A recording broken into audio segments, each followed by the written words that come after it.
Thank you. It's really nice to see so many of you guys making it here today. Thanks for braving the traffic this evening. So thank you so much for that introduction. I couldn't have said it better. So now you know me, I'm Melisa IDRIS. I do the morning show on BFM. I've been away for a while, but now I'm back behind the mic, so you can hear me every weekday mornings from 6 to 10. So now that you know me a little bit, I'd like to get to know you guys a little bit. Can we just do a quick show of hands who's in the crowd?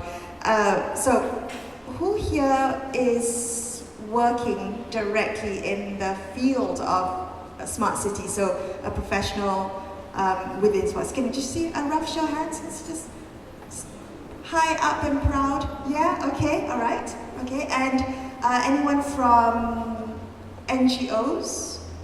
Non-profit, okay. Sole representative? Oh, there's another one in the back. What about students? So, yeah, oh, good. Healthy mix. So, where are the rest of you guys from? The ones who didn't put up their hands? Sorry? Where are you guys from? Agency, government. Who's from government here? All right, okay, good. Couple there. And the rest are just curious spectators? Think tanks, wonderful, great. Okay, well, so look, it's going to be interactive, so I'd like you guys to ask as many questions as you want. I'm not gonna leave question and answer right to the end, as some talks do, because I think questions from the crowd should be put first. So if you have a question at any point in time, just raise your hand if you want, one of the speakers to explain a little bit more about what they've just said. Just raise your hand, someone will run with the mic to you, and then you can introduce yourself and give your question, and hopefully we can get that answered. But yes, so I'm going to stop talking now, and I'm going to hand it over to the panelists. But before I do that, just so that we're all on the same page, in case anyone doesn't know what Smart City is, I thought what we could do is kick things off with a video explaining what smart cities are.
Wonderful. All right. So if I could get my panelists to come and join me on the stage.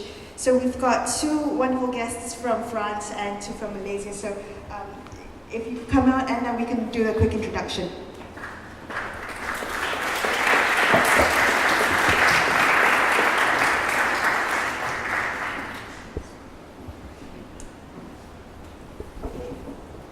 All right, now that everyone is settled in, I'd like to, I guess, kick things off again with the first panelist. And what we're going to do is we're going to have a quick introduction, so you'll get to know them, what they do, their background, their areas of research, and then we'll go into a discussion with the Q&A, and also feel free to ask your questions.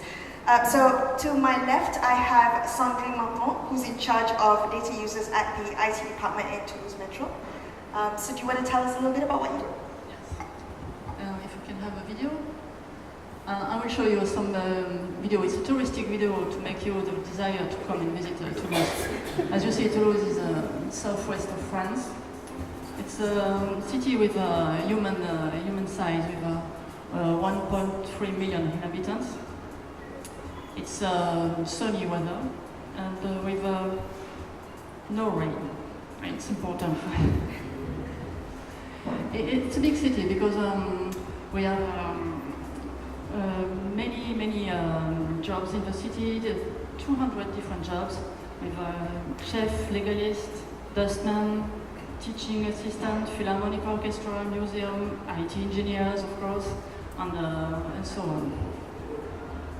I'm working in the IT department, which is a quite big department for cities in France. And just some few numbers, more than 11,000 PCs for the city, 2 data centers, and more than 400 software for the different business units of the city. 70 business units in the city. And we are making a smart city, but we think that a smart city is also a city, and the main question is, what is a city? You can take a paper and write. You have 2 hours. What is a city? A city is made with its citizens. Citizens, the same word. And without citizens, without people, a city is an optician. So tech is not the only thing. And we think in Toulouse that we want to make the city enjoyable to live. And if those people are happy to live in Toulouse, they will make studies and stay after the studies, make a job, make startups, make business, and be everybody happy together. And for us, that is a smart city. Smart city is the addition of intelligent people, smart citizens. Without people, there is no city. And we built our smart city with 3 principles. The first is a shared public data as a foundation. After citizens, have you heard of the process? And the third is public sector and private company cooperation. This is our 3 principle of Open Metropolis. The motto for Toulouse is Open Metropolis. And now, you can see, this is some sport event, and there is something important I will explain you later, what we do with a sport event, with cultural schedules, to share information with the people, for business, for culture also, and we are a city of Airbus, maybe you know it. Actually, I'm working in the IT department, I'm a legalist, and I have 2 projects to manage. First, the open data. So since 2011, we opened our data in the city. We began very little with 30 datasets, very few. And now we are 300 datasets open. And some of the datasets you have to give a better knowledge of our territory, public natural areas, patrimony, equipment, roads, cartography, aerial photo, or also for reinforce the transparency of public action. This is very important. We publish budget, election results in real time.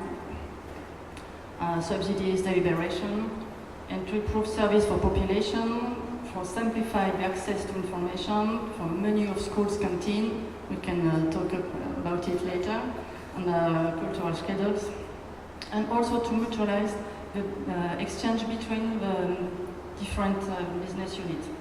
And it's very important. We saw the service, the department inside the city are the first customers of the open data. Because before, everybody was in his silo, like vertical. And we want to make it horizontal and to share data inside the services. The second project is to build urban data platform. We call it IRDA, IR for Artificial Intelligence. And it's one of the 15 jobs of Open Metropole. And we consider this as the base of the approach. And we want to create an ecosystem in Toulouse based on the data, with the community and with partners, and with startups and academics. And we want to storage and processing all the data we have in the city. And something important for us is to have the sovereignty of our data. And we want to build this platform by ourselves, inside the IT department. No, with no company, no supplier, we want to build ourselves. And this is a very important decision for the city last spring to decide, okay, we will do it, but we do it ourselves.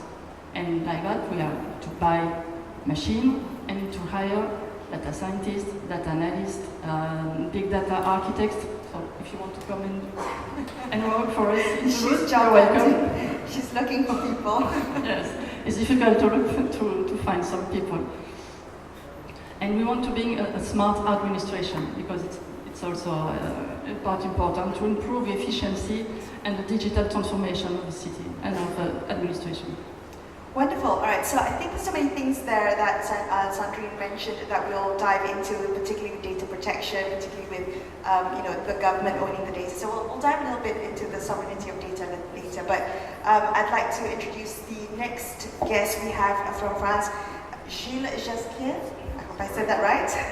Scientific leader at LabEx IMU. So can you tell us a little bit about what you do, and you want to kick off with the video? Yes, thank you very much. So you have begun your travel with Toulouse, and you will continue with Lyon.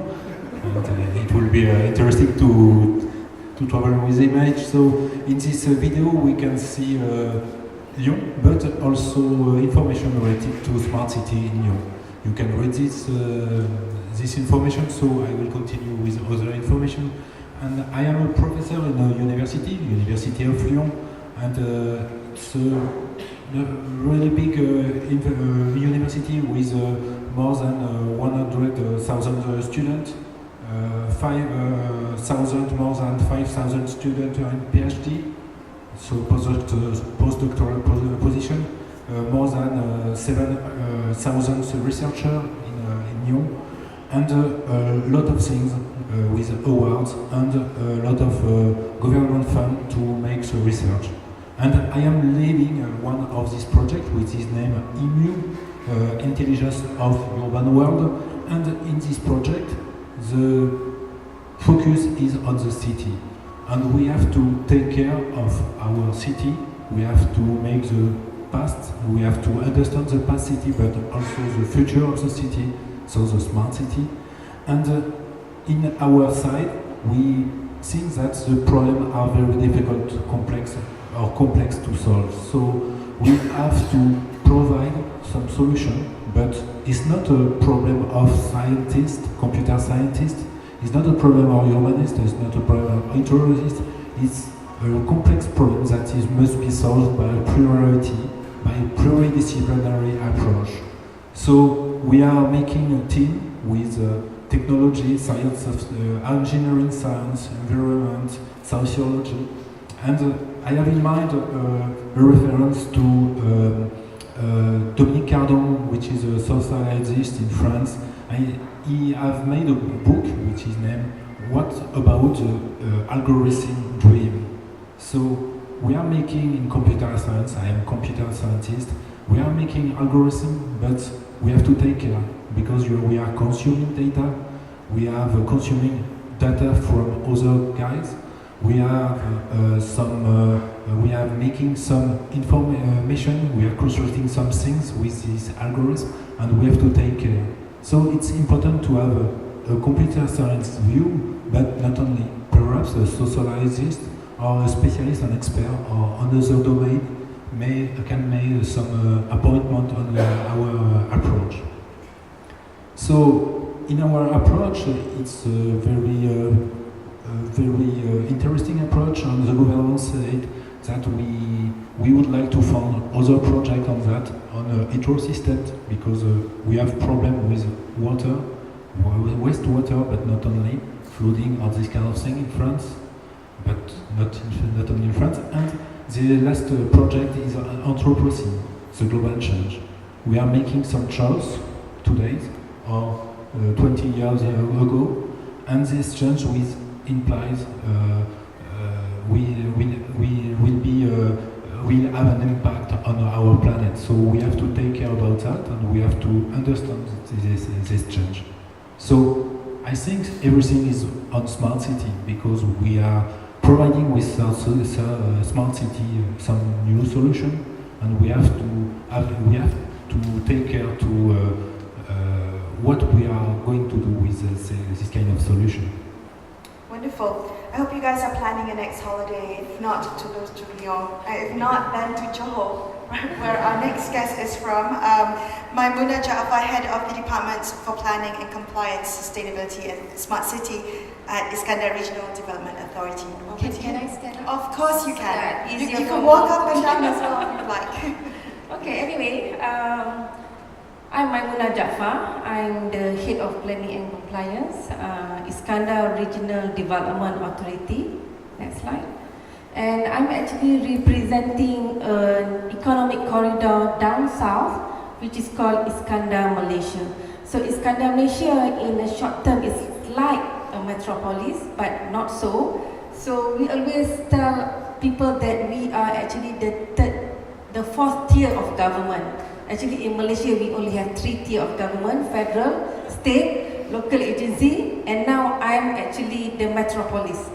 So if you look at Iskandar Malaysia, we are about 2217 kilometers square, the area, and we are about 3 times the size of Singapore. And I think, I'm not sure, are you familiar with the term Iskandar Malaysia? Or do you know where it is? So it's good, I've seen people nodding their heads, so I think it's a positive sign. Next slide. And for us, smart city is actually a tool. Technology is always a tool for us to expedite our vision in a holistic ecosystem. So what is the holistic ecosystem? We call it sustainable ecosystem that encompasses our economy, social, and also environment. But Iskandar Malaysia has actually gone through a 10-year phase of development growth. And we realized that when we first started Iskandar Malaysia, we thought that it's a simple, sustainable of economy, social and environment to drive Iskandar Malaysia. But to tell you the truth, it's not that simple. And in our comprehensive development too, we have actually tweaked a little bit the simple 3 circle. When we talk about economy, we talk about how we can generate wealth. So how we bring in investment to our region. And when we talk about social development, we talk about how we can share that wealth with the community residing in Iskandar Malaysia. That includes inclusive community. And lastly, when we talk about environment, we talk about how we can optimize the limited resources that we have. And that include energy, water, even resources of people. So for Iskandar Malaysia, when we talk about smart city, we talk about how we focus, think and implement. It's not that all that tech savvy, that you think about how smart city is all about. So we see how we can bring in economy, startup. We have Startup Johor, they actually attract about 1,200 members in a short 3 years period. We talk about how government can have a better service of delivery to make sure that our quality of life improve. We talk about smart mobility and connectivity. We talk about environment. It's another interesting subject. But how we can actually use technology to manage our environment. We talk about, again, these two below here is the hardest that any of us will think of. How we produce smart people and mindset. I think how do we change that mindset, not only to move sustainability, but how they can actually use technology to make sure that their day-to-day life can be easier and efficient and convenient. So lastly, we talk about smart living quality. I think the video that was shown just now shows that different lifestyle, and I think it's quite opportunity to actually see how French culture and Malaysian culture can actually embrace that smart city lifestyle that we are going to talk about today. Next slide. So when we talk about smart city, there are many initiatives that we have embarked, but most importantly, we talk about the enabler. So what are the enabler that makes a city smart? For IRDA, the organization that I'm representing, our role is actually to plan, to promote, and to facilitate. So for smart city, we play those 3 roles. We developed the framework in 2012, and I think thankfulness this year Malaysia has also taken the initiative to prepare a smart city blueprint of framework. So I hope that by end of the year, Malaysian, you'll be able to see what Malaysia perspective on smart city, what are the definition, how we want to move forward, what are the enablers that we need to enhance to make sure that Malaysia achieve that smart city status.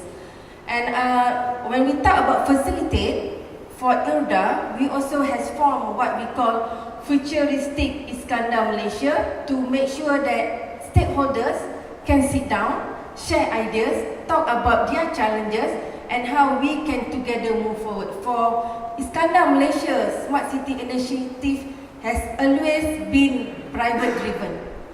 Unfortunately, it's not government driven because I have always people approach me and tell me that they have good product. They thought that we want to do it a government way, but it doesn't happen that way. Smart City has always been private driven. So you need to be creative. What are the things that you want to get into? And you need to be creative to make sure that the product that you are selling or integrate in our system needs to be self-sustained. So a good business model will help to do that. And lastly, when we talk about facilitate, we facilitate people, we match people with our local agency, with our local authorities, and this is actually a continuous effort that we are doing. Next slide. And currently, importantly, the key enabler is something that we are working on at the moment. Data is actually power. Data is actually money. Without data, you will not be able to monitor your smart city. You are not able to react to the needs of your smart city communities. So we are actually developing Iskandar Malaysia Urban Observatory. This is actually a project together with UNDP to see how we can look at things, for example, data protection, things like how we can have data co-ownership. What are the analytical tools that we need to actually address some of the urban challenges and so forth. So we hope that by end of this year, we'll be able to share with everybody the detail of our urban observatory. And at the same time, we are also helping Malaysia to form Malaysia level urban observatory. So we look at it, Malaysia Urban Observatory, another tier down that is actually a command center. So we're looking at that together. Next slide. So these are actually the ecosystem that we are working on. So if anybody is interested to know about this, you can actually we can meet up maybe during after the session. Thank you very much. Thank you so much. Yeah, just a note. we're going to be having drinks and cocktails after this, so if you have questions you want to catch one of the panelists, you can always catch them after their session here. But also ask questions tonight. Right, so we have a representative from the Malaysian government. Let's look at the private sector. So we have here, excuse me, Dr. Sian Lun LAU, Head of Department for Computing and Information from the School of Science and Technology, Sunway University. Over to you. I'm Sian Lun and very privileged to be invited to share, and I'm representing not exactly private, but private university. Academic. Yeah, but of course still has some private industry view, because Sunway University belongs to the Sunway Education Group, which is placed under the Jeffrey Cha Foundation. But then the Education Group is also part of the business unit under the Sunway Group itself. Therefore, I can and I plan to also share a little bit about how the city and the university, we work towards a smart city. Can you go to the next slide? Yeah, this is Sunway about 40 years ago, and if you can't recognize that, which is exactly why the decision kind of was made 40 years ago to turn this kind of forgotten land. It was an ex-mining place. So at the time our founder said we want to turn this place into a livable city. So it took about 40 years that you can see this picture in the next slide, where this is the city today. So at least this is somewhere that you can visit in the next half an hour when there's no traffic. Then you can go to Iskandar, then Leong and Toulouse. That's your kind of holiday plan next month. Okay, but you can see this is how the city has evolved with the initiative from private company thinking way ahead, right? And if you look at the next picture, you can see now two ex-mining spot that became two large lakes that usually people will forget about it, and it has been turned into the Sunway Lagoon theme park, which I remember as a kid that is one of the place to go. I hope it is still, I'm too old to go theme park now. The other one is the lake at South Key, and the South Key Lake is interesting because that's the plan where we hope we will provide our own fresh water very soon. It means we want to be self-sufficient in providing our own clean water. And you can see around the city we have different things like businesses, we have hospitality, currently 3 hotels, and then we have the big shopping mall, and then we have the theme park, of course, and then a healthcare medical center, and then the community is where the people live in Sunway, and finally where I work is the education.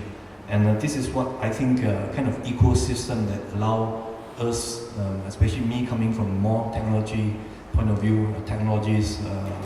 I spent kind of I started with the electronics and telecom degree in Unimas in Sarawak. Then I went to Germany to do my postgraduate. I spent 12 years there. At that time, we worked on things called ubiquitous computing, context awareness. I have no idea what I'm doing there. And good thing, because those are things we enjoy as services today. I think that's the first feeling when I come back and say, okay, now I do know what we do in research makes sense. Because it's being used today, like how, you know, Google, all this app like Uber, how computer become smarter than you and I. I think these are things we're seeing it working now. And I think those things, when I now have the chance to work at Sunway, I realized this is the kind of mini playground that we can implement lots of nice ideas in smart city and new technology. And about 3 years ago, then the plan becomes clearer. Can we go to the next one? Where then the university together with the city, we move in a large scale towards the Sustainable Development Goal proposed by UN in 2015. And that's where you can see now the group together with university and other business units, we really push what we do towards any of the 17 goals. And even now in our research, the priority is to achieve, and we always put at least one goal in what we do in our research. And one of the initiatives, if you look at the next one, is to team up and we managed to set up the Jeffrey Sachs Center on Sustainable Development about 2 years ago. And next key is where I'm excited because the next slide, please. Oh, I skipped that part. Okay, good. You can see I have one that has. I think that slide that I've hidden. We realized that science and technology, where my department, things that I do and my colleagues will be driving force, because I think we will look into innovation, right, and technology that can help to gear towards the next generation of city and services we're looking at. So some kind of foci that you can see here is definitely about, growing economy. It means empowering the businesses, right? And then the environment is something we shouldn't forget, and also social is very important. I agree with the three panelists just now that it's about making the community, the people in the city, and I use the word empowerment, right? The technology should not be at the forefront. We had that about 10 years ago. We do everything with high tech, right? And you might end up with only high tech but no people enjoying it. And now if we shift the focus correctly, and I think by putting sustainable there, I think it's a good move.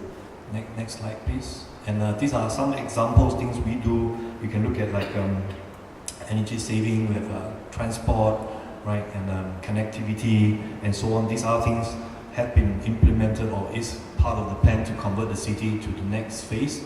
I remember last month is where we finally connected the last stretch of the canopy walk, where in Sunway now you can walk around the city, across all the different areas without walking on the street. So you have an elevated walkway that you can just walk a full 360, okay, 360 is the wrong word, but I basically can jog around without touching the streets, right? And these are things as part of the plan to make it safe, right? And that's where I said the empowerment of the people there.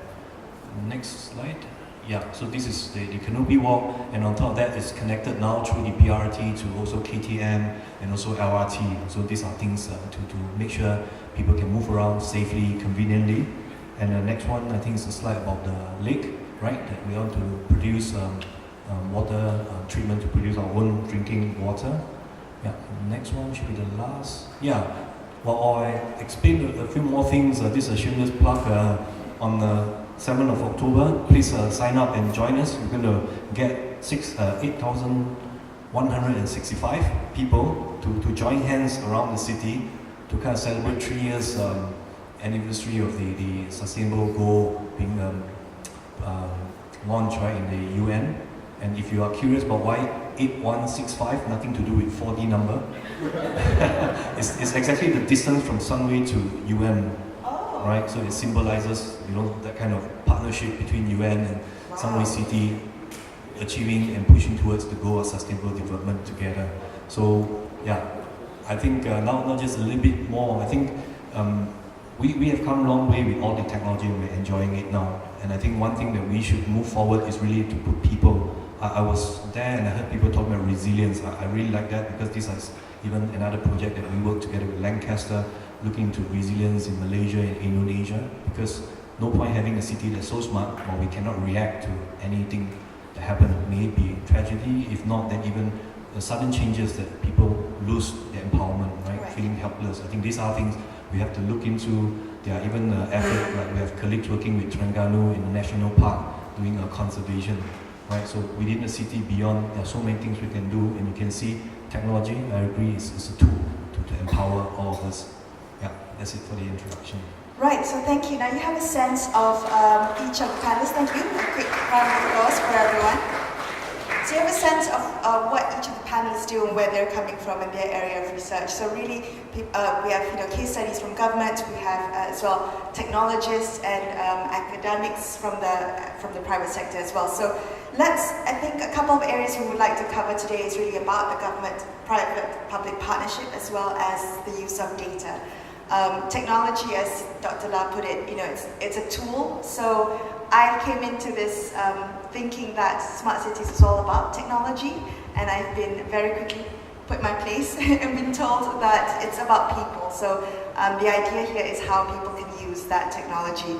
But based on that video that we've just watched in the beginning about what smart cities are, that seemed to me like the ideal world of where we should be living in. But how far from reality is that? Is that an ideal situation, or is that currently happening around the world? Who wants to take that? Gilles? Yes? Just try to get the micro. I can begin. So, in the first video, we can see some solution, and we may think that these solutions are only in the future, but it's now. We have a lot of projects in Lyon, for example, for catch glass, for example, broken glass, or to catch waste, to measure the humidity of hydrometry of trees. We have a lot of sensor, but not sensor for providing information and to say, okay, we have a lot of information, we are happy. We have sensor to make better, for example, to catch better in a better way waste things or this kind of thing. So, and it's the same thing in transportation. Now we have the same thing in car park. We have the same in France. We have the same thing to prevent traffic or to prevent problem with air pollution. So I think the first video made by Melisa is interesting because it was in 2015, I think. This video has been made in 2015, sorry. Right. 2015, okay. Sorry. And 3 years ago, there are a lot of solutions to provide that. Okay, so you are seeing some of that being implemented right now? Yes. We have a use case in Toulouse with a public light in the street, and our department of public light have worked with a startup, which name is Tech, and develop sensor. And this sensor, they make eyes for the public light. So these eyes can see who is crossing the street. Is it a car? Oh, it's a light. Is it a cat? No light. Is it a pedestrian? Light. Bicycle? Light. Is it frog? We saw in certain residential area many frogs, so no light. And this is how to preserve the electricity, the freedom of electricity. And after, besides, we can see the station, the park in the street. And after solve problem to say is it a car or is it a bus with a stop on the street. But we can see now the free parks plus, and we can have information of in this street there is a free car park. Right. And after that, we make nose towards the light, and this sensor can smell the pollens of the public, excuse me, and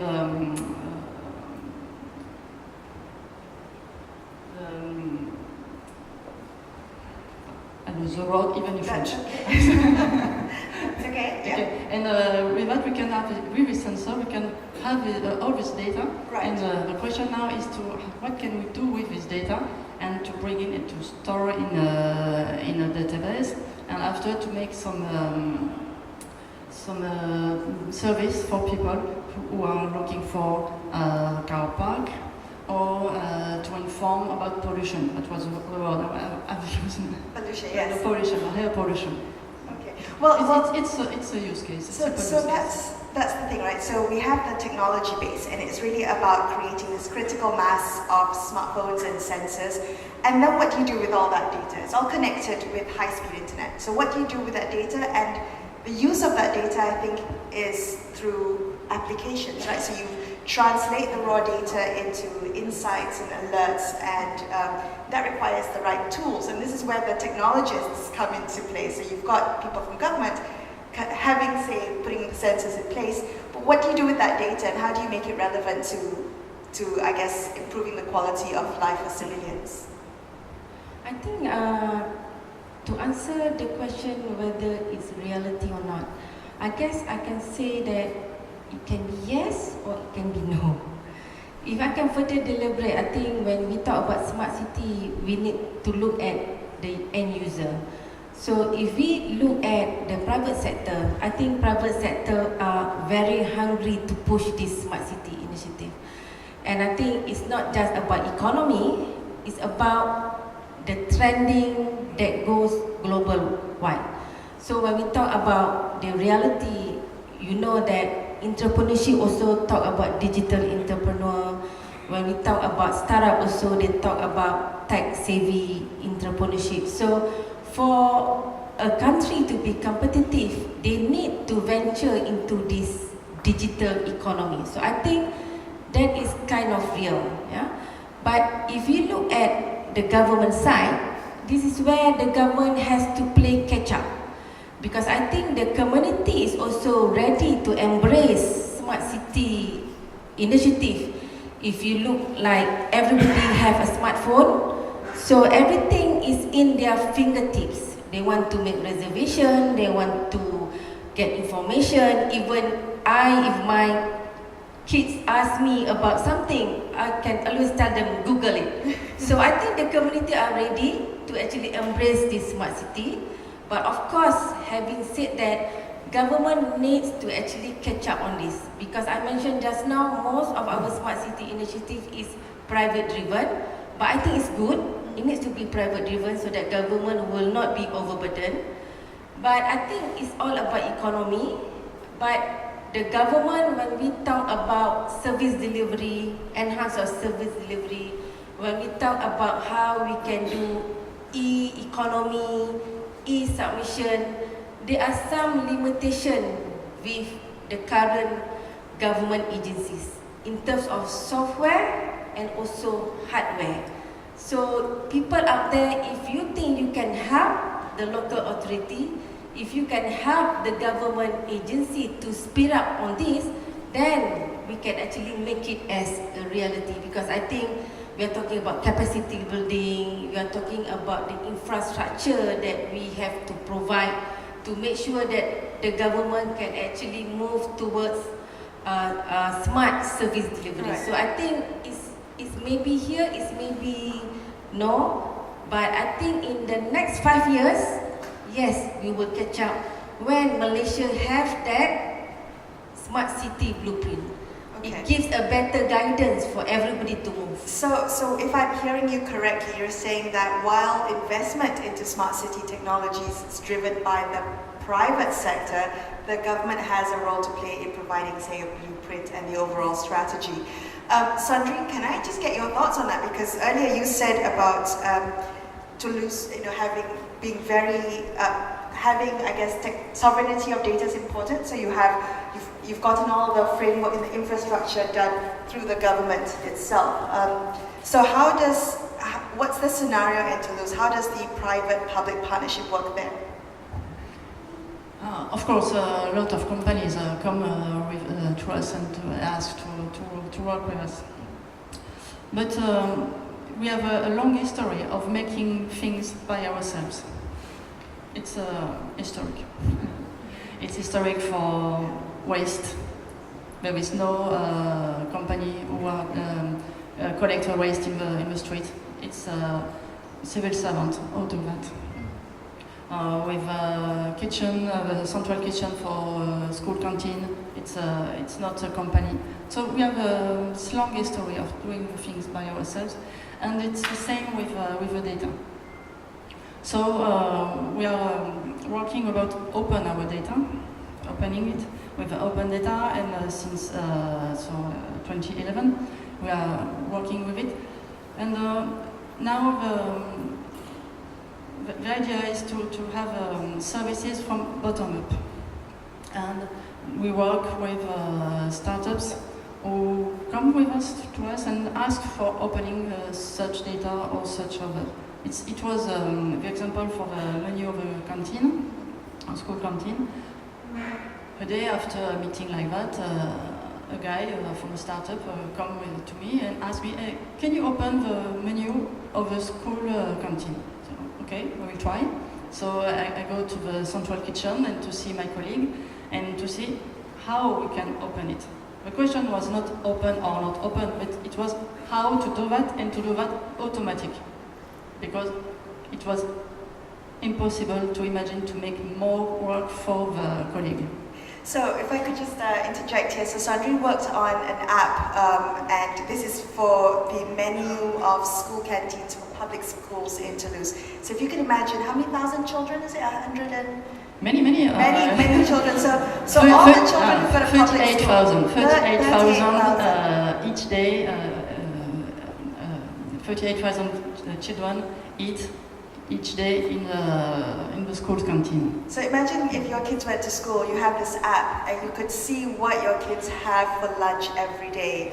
and there's a breakdown of allergens and ingredients. You would know what they ate in school, and you could then tailor your diet accordingly for dinner later. Yes, when the children are very little, they are 5 or 6 years old, they don't know what they can eat or not if they are allergic to something. So the parents can see the menu, see the composition, see the allergen, and say, oh, you're allergic to eggs, don't eat omelette. Okay, and the kids say, okay, I don't eat omelette. Well, it's not good for me. But without that, how can the parents can explain to his children, no, please, don't eat that, it's not good for you, it's bad for you. But it's a very everyday life. It's a problem for everyday life. And with these apps, it's always also push information to inform when there is a strike. That happened in France. And there is no canteen, and how with that the parents can buy food and prepare the lunchbox for tomorrow and not have the information too late in the evening. Yeah, wonderful. So that's practical uses of it. You know, what I also find interesting is that if I look at Sunway City, if I look at Iskandar, there are cities that were built out from scratch, right? So you have cities that are planned out on a table, and you can lay it out and plan a smart city. But if you look at Toulouse and Lyon, it's got a heritage. It's already got built history of many hundreds of years. And how do you build a smart city around heritage like that while preserving it? So bringing, I guess, you know, old architecture into high tech, bringing in sensors, bringing high speed. Has that been a challenge? Yes, it's a big challenge because we have a very beautiful building in Lyon, for example, and we have to preserve it. But we have to go on the future, and we have to make some choice to provide a new building for new infrastructure, for new job, for example. And it's important to have in mind that you have to make choice, but not to delete some past to make the future.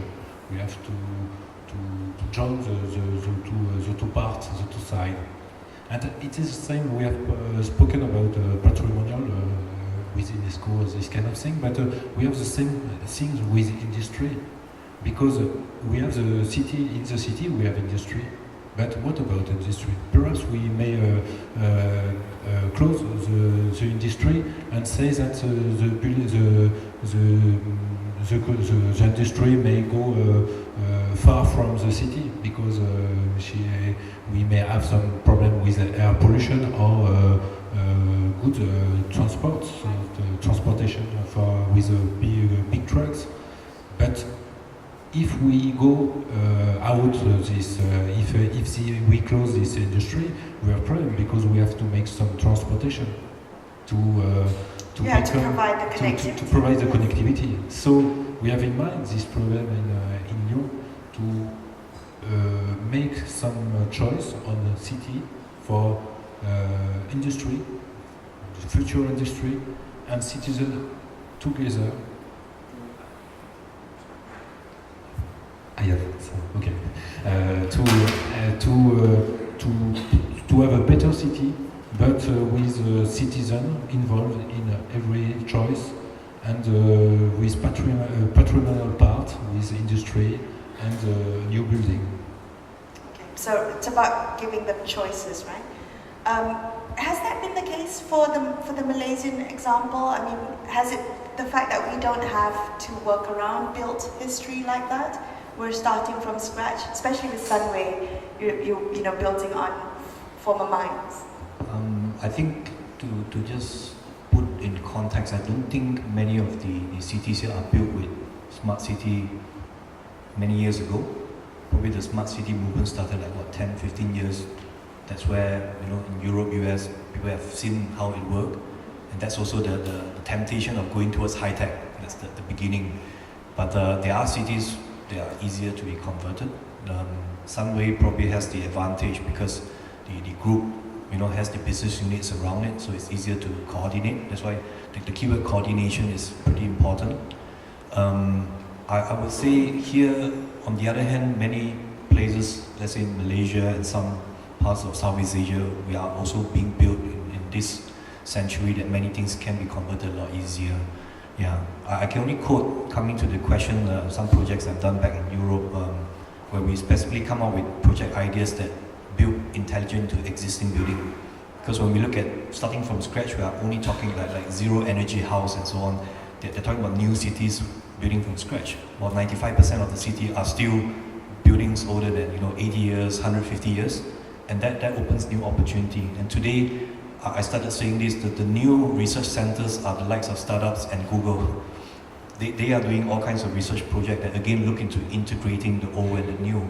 I think that would be the kind of things, as mentioned by our panelists here, how now public-private should work together, right?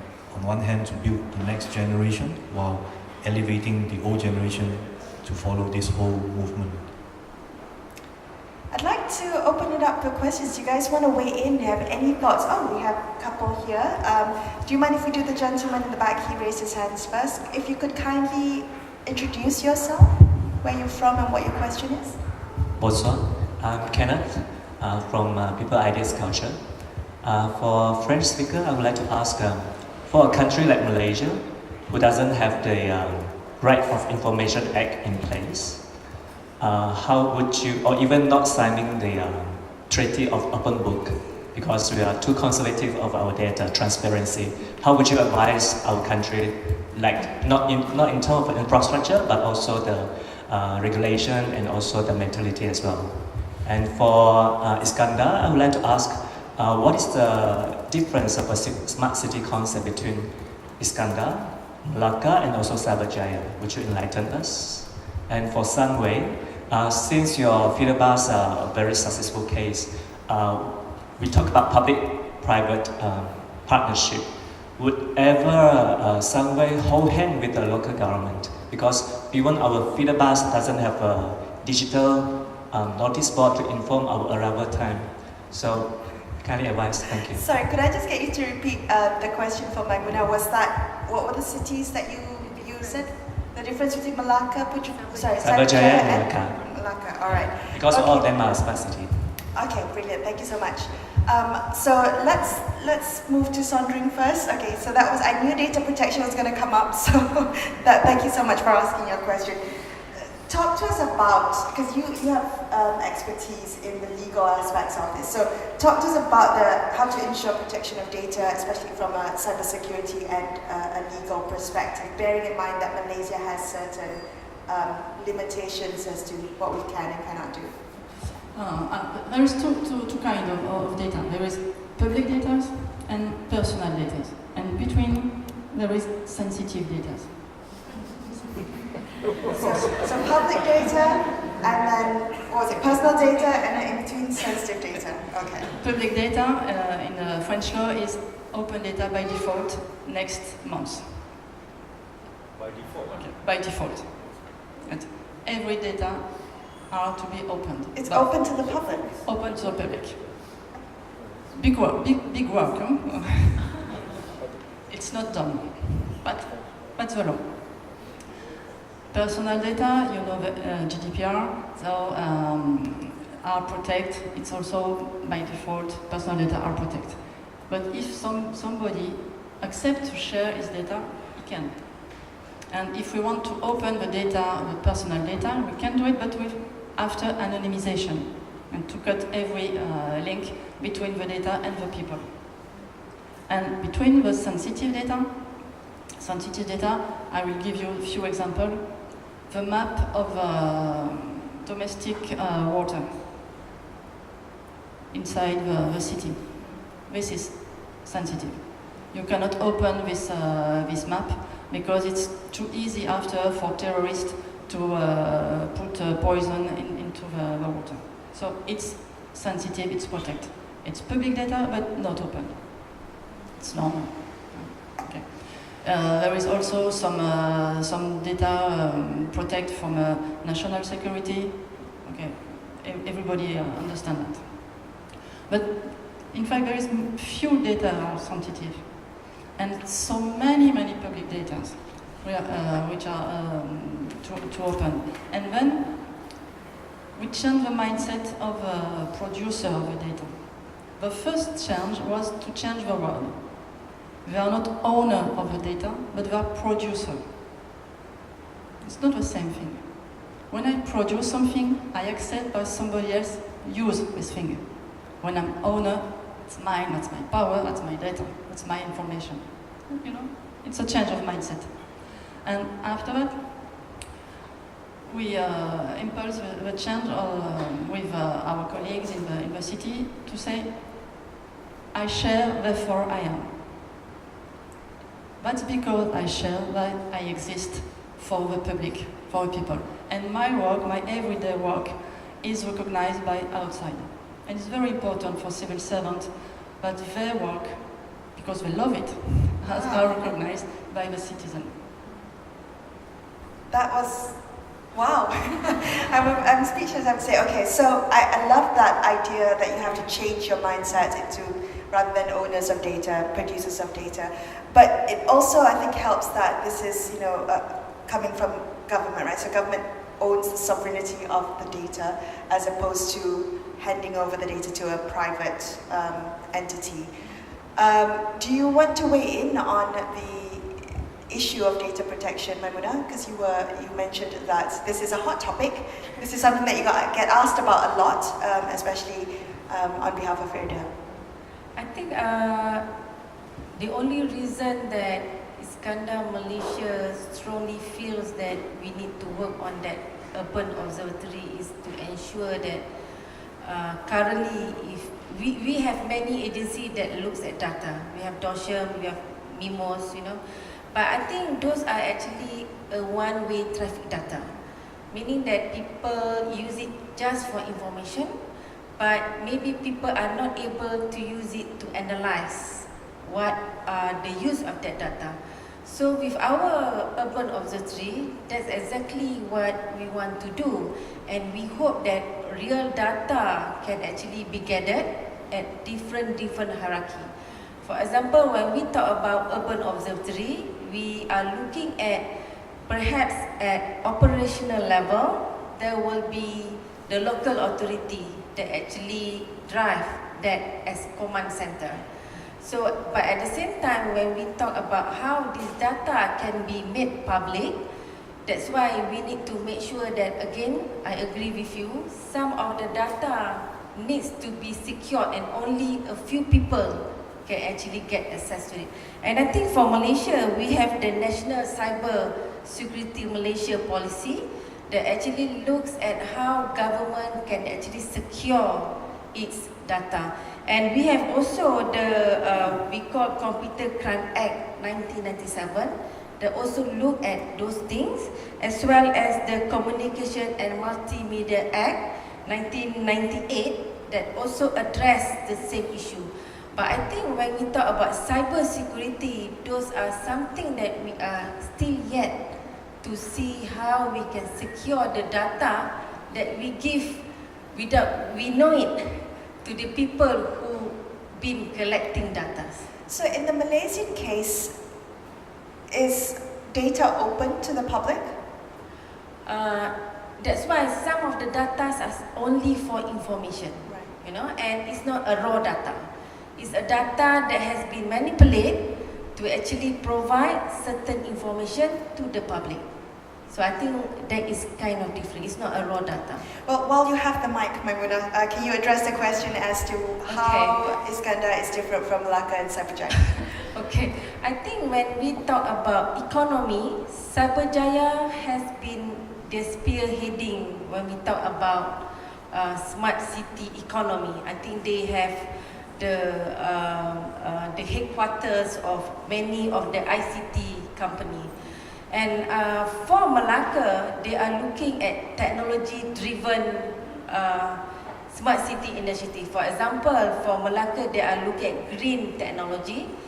And I think if you want to compare each city to another, in actual fact, the framework for Malaysia needs to be the same, but the focus will be different. And I think I mentioned just now, when we talk about city to city smart city initiative, it depends on the urban challenges that you are facing at the moment. For example, if Melaka talks about economy, I think they are creating the opportunity to see how smart city economy can be brought in to make sure that Melaka can actually prosper. You know what I mean? For Iskandar, Malaysia, for example, when we talk about smart city, we talk at the moment, we talk about smart connectivity because we envisage that in the next 8 years, our population will become 3 million from the 1.5 million that we had when we first started Iskandar, Malaysia in year 2005. So what are the challenges that we are going to face if we increase that population? So we talk about public transportation. So public transportation can be an element of sustainability, but what's smart about it, if we can integrate a mobility management system to make sure that people know how they can move from one place to another conveniently, efficiently, and effectively. And to add on, we are talking about affordability. So for Iskandar, Malaysia, we want smart city to improve quality of life, which include the affordability part of it, meaning that understanding if you reduce your energy consumption, you can actually save a lot of money. So that's the cost of living argument, isn't it? So Yeah. it's about a direct impact to reducing the cost of living. Okay, so Dr. Lau, would you like to take the last question? Sunway, is it looking at partnerships with government? I think the few examples, or at least one I can mention, is the construction of the BRT. That is a PPP project. I think Sunway contributed mainly the construction. So BRT is the bus, the bus rapid transit, transit, right? That connects Satyajaya, the KTM, all the way to USG7. I think the construction that consists about 30% of the cost is coming from Sunway, and then the rest should be then from the government, and that brings quite good connectivity. Or else Sunway somehow do not enjoy the two public transport without Grab or taxi. I think this is the kind of initiative I think should increase, because that's where the two parties can work closely. But it's not as easy as we just can make it happen. The question about feeder bus is, I think, something not just from you. I think I asked the same question when I came back, and after poking around, I realized I know why. I'll give you two reasons. When we talk to an operator, we realized that when they bought their bus and the system, they never know there's a need to publish them. So they bought the whole system for their internal monitoring, for their service efficiency improvement. So we said, why not just open it up? They can't, because the vendor will have to open it up, and it's not like, changing two commands and you can do that. Yeah, I mean, we technologists think like it's overnight work, right? It's not that simple. And on the other hand, who's going to pay for the change? And secondly, what are they going to do about the data if now it's being open? Who's going to bear the cost of making it available? Right? This is the few things that after talking to them, we understood. Second thing, we don't know who to talk to. I've been poking around that. I think finally this year we got in touch with people from Smart Selangor, right? And we spoken with the new MP. So is that information not available? I think not just industry people are busy, the government officers and the councils are Also even busier. I remember a few events that I made sure that I go there to meet either local councils, to say, can I reach out to the person in charge of the free Selangor bus, right? Selangor Cool bus, what can I do? Because in Sunway City, I have the privilege to build the tracker app. It's not perfect, anyone who complain, talk to me later. But we get to, you see, the feeder bus, and looking at many bus services, they are not equipped with such tracking ability. Yes. And it's not as easy as let's just plug something in and work, right? You have to make sure it's safe, right? After you plug that, and if the bus stops working, who's going to bear the responsibility? Who's going to pay for that transportation of the data? And who's going to pay for the hosting of it? And all these are all the factors. But more importantly, wouldn't that be private though? If private will pay for it? Why should the bus company do that when there's no need? That's the mindset, right? And we don't know who to talk to get access. That means even if I have some grant and I say I'm going to provide this service for free, it might not be that easy to open doors. I've seen not just us trying in Johor, Kulai. There's another friend, colleague from Glasgow, Singapore is working, for the Johor stretch to provide tracking, and I think he managed to convince the bus company to allow him to install sensors. The latest effort, about last 2 months, they can now do real-time estimation. But again, we want to scale it, right? How to do that? And that's that kind of challenges we face. But I think it's not that far. I see the success of cases like Waze and all this, and I've been going around promoting Internet of People. Means people can provide sufficient data, right? Not their personal raw data, but something maybe integrated enough to say that that is where the bus arrived at this spot. And when we consolidate this kind of information, we have a new source of info. So that could be something that on top of what the government or even the companies have, maybe that's the third source, which I think we are doing it through Twitter and all this. We are So crowdsource that information. Yeah, so when we have mechanism, that's where the parties must come together and we can now make full use of data with the right policy and mechanism. Thank you so much for your question. I hope we answered that. We also had a question from the gentleman here. I'm Mustafa, architect specializing in resilience of cities. I saw on the slide there, it always says making people happier in the cities by being smart. So my question is, I just would like to relate a good friend of mine from Mayo Bandung, right? What he does is he has each one of his, residents of the city. He got 3.5 million. So we got 3.5 million Twitter accounts, Facebook account, and also Instagram account. So where does, if we're talking about IRDA waiting for public sector or private sector coming in, what he does is he asks the people, what do you want? So to me, smart city is supposed to be a two-way communication. That's smart, right? If not, it's going to be authoritarian. So that's one. Another one is, how do you get other people to feel happy? Happy means you ask, you get, and you can, say thank you, and what more can you give to me? Because then people are talking about cost. So what Bandung did is, they collaborate. I think the way forward is collaboration, right? So they work with Google, they work with Waze, they work with other people. So why should we build another one where, just like, why should we build or reinvent the wheel? So work together. So is that a smart solution? We are talking about smart city, right? So smart collaboration. So then we can spearhead faster. Like for instance, IRDA. I know I think we spoke when I presented last 2 years about this. Because like some people, they are there at the incident. Like for instance, like Hong Kong just hit the typhoon. Right. Who is there first? The people around there, the neighbors will be there first to tell information. So if you wait for authority, my question is this: how do you get people to actually help you?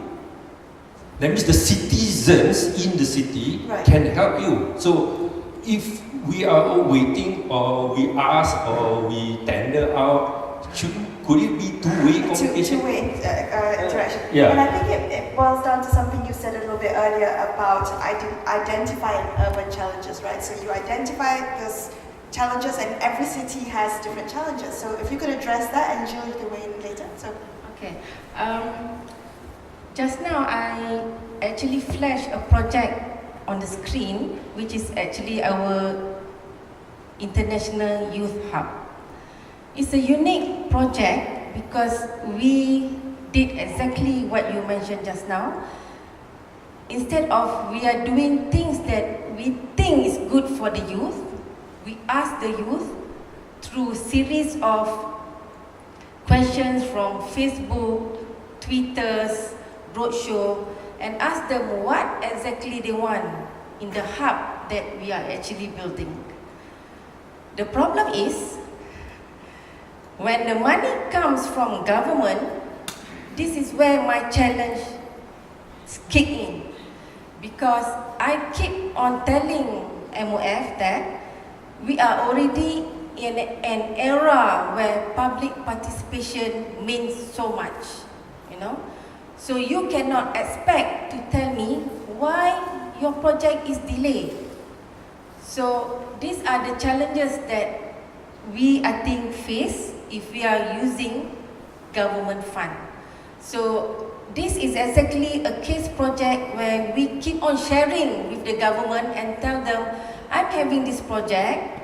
I open for roadshow for the youth to tell me what they want, and I also put a clause in the tender document to say that some of the construction needs to be done by the youth. So meaning that when I hire an architect, I want to make sure that in your organization at least 20% is at that age group. So that is actually what public participation is all about. And then when we say that when we complete the project, the youth actually needs to come in with some good business model to run and operate the center. So the center is currently in progress, so I have not actually ventured into the operation, but I think it is quite challenging project. But I think I agree with you, and I so agree with Mayor of Bandung to actually do design participation all the time, so that people tell us exactly what they want.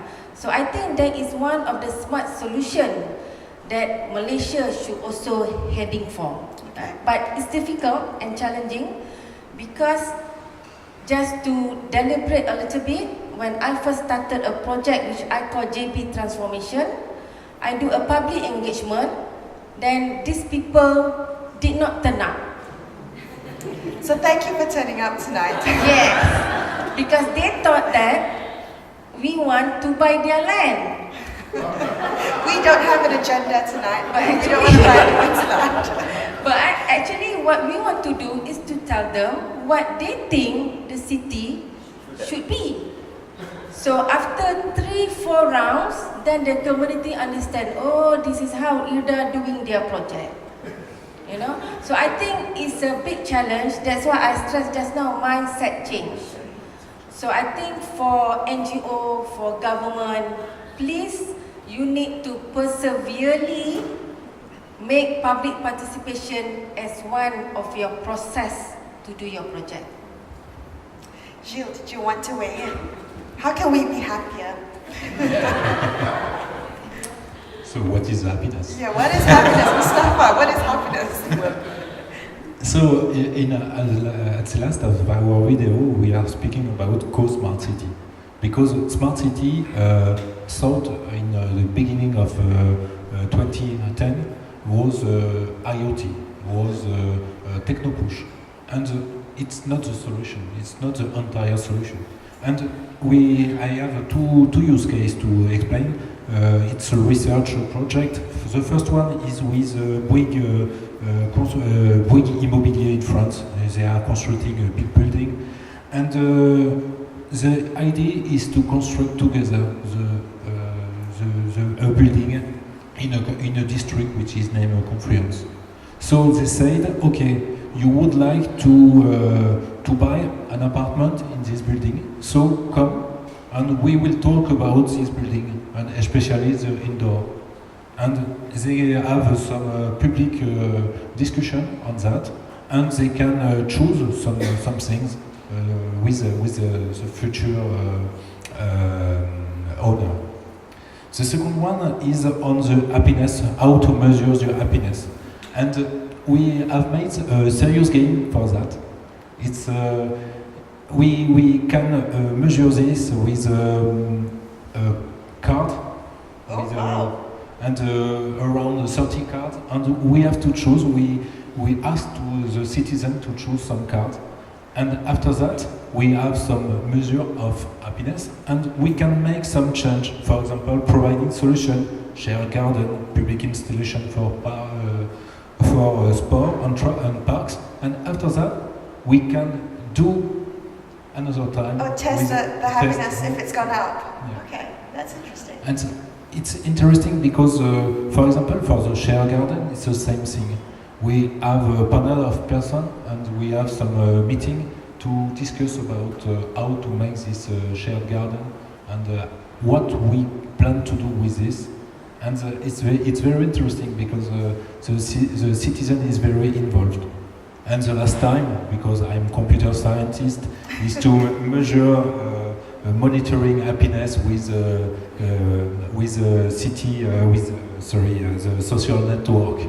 But I think a lot of we have a solution, for example, a very interesting solution owned by a big company, and I think it's a way, but we have another way to measure this happiness.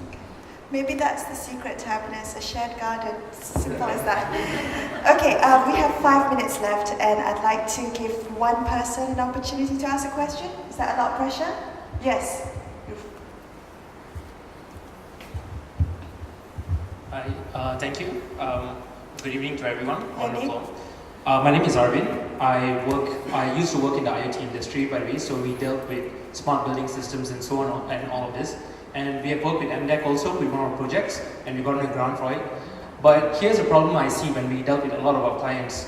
What is the monetary value to them? Not necessarily happiness, but a lot of private businesses are that way. They want to look at the monetary value of, implementing something, smart systems, smart cities, all these devices and all. You mean profit, is it? Profit, yes. I think monetary is a loose term. Maybe I'll just, profit is the right word. ROI, okay. ROI, yes, definitely.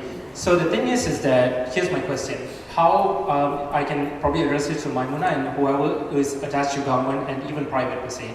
So how do we, apart from education, do we offer incentives? Like Malaysia, for example, we have hybrid cars tax exemption, green cars tax exemption, and this has driven up the sales of this category of cars and so on. So shouldn't we do the same for private businesses, government? Shouldn't they allocate a certain amount of, let's say, tax exemption, or they would like to innovate their businesses and so on?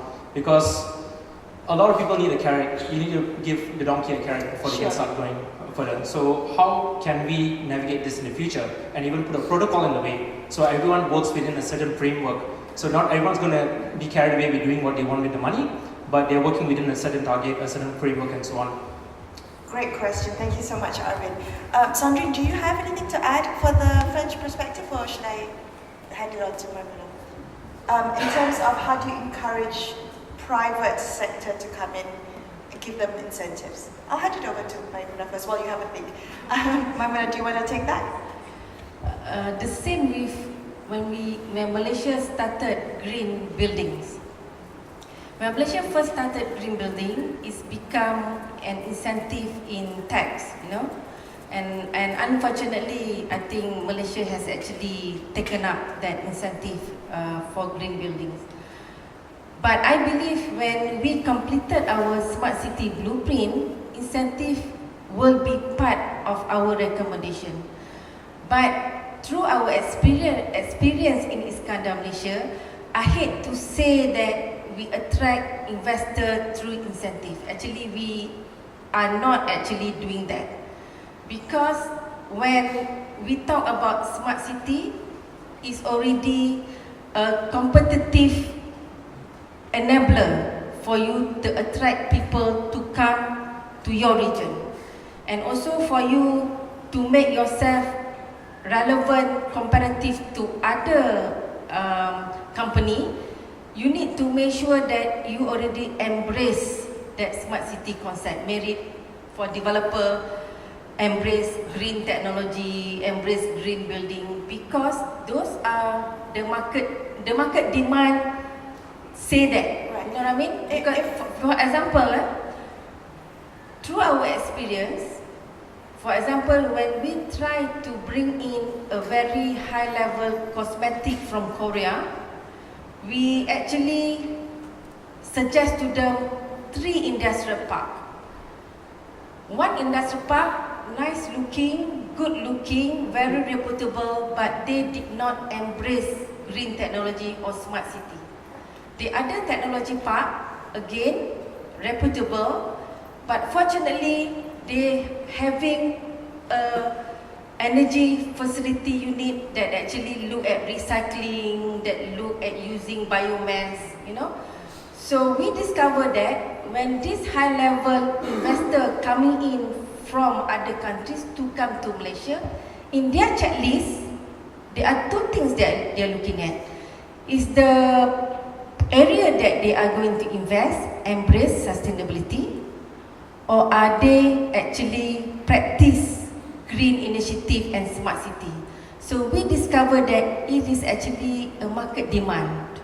Right. Meaning that if you give incentive but you don't do it, people will not come and pick you, whether you are a company, whether you are a developer, or whether you are landowner.